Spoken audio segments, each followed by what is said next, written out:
यदि फिल्म में कोई रैंक है तो यह फिल्म निश्चित रूप से आपके दृष्टिकोण को नष्ट कर देगी। नायिका एक हत्यारा है, लेकिन उसे केवल 1 मिनट जेल में रहने की जरूरत है, क्योंकि भविष्य में दुनिया की विज्ञान और प्रौद्योगिकी में सफलता जारी रहेगी और मनुष्यों ने एक जादुई आई ड्रॉप का आविष्कार किया है। जब तक आप आंख में एक बूंद डालते हैं, कैदी एक आभासी जेल में प्रवेश करेंगे। वास्तविकता में 1 मिनट बीत जाता है और आभासी दुनिया में 1 वर्ष होता है, और इस अनुभव के 364 दिनों में कैदियों को अपने तरीके बदलने में सबसे अधिक मदद मिलती है। जिन लोगों ने इस आई ड्रॉप को विकसित किया वे नायिका जियाओ मेई और उसका साथी थे।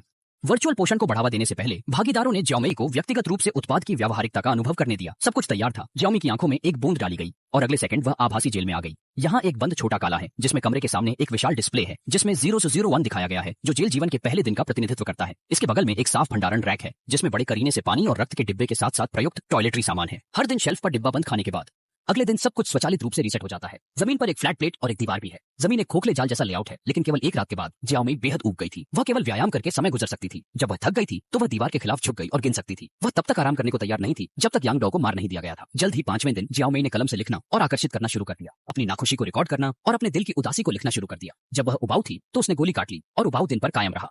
अंत में 374वें दिन तक पहुंच गया। शाओमी उत्साह और घबराहट से स्क्रीन को घूर रहा था। 1 मिनट भी याद नहीं करना चाहता था, यह सोचकर कि वह अंततः अब बाहर जा सकता है। फिर स्क्रीन लाल होने लगी और सभी संख्या गायब हो गई। लेकिन लिंग जियाओ मेई को कभी उम्मीद नहीं थी कि 0001 समय फिर से स्क्रीन पर दिखाई देगा और अगले चक्र में प्रवेश करना शुरू कर देगा। जियाओ मेई ढह गई। वह अगले 365 दिनों से नहीं बच सकती थी, इसलिए उसने गुस्से में डिस्प्ले की ओर देखा और पता चला कि कितना समय लगा। जियाओ मेई आखिरकार शांत हो गई और निराशा में जमीन पर बैठ गई। अचानक हवा का एक झोंका उसके चेहरे पर चल गया। एक बंद कमरे में हवा कैसे बह सकती है? छोटी बहन जल्दी से निरीक्षण करने के लिए उठी। हवा एक ढीली लोहे की शीट के पीछे से आई और बाहर प्लास्टिक की फिल्म की एक परत फटी हुई फिल्म से लिपटी थी। जियाओ मेई अंदर से बाहर आई और उसे एहसास हुआ कि यहाँ क्या था।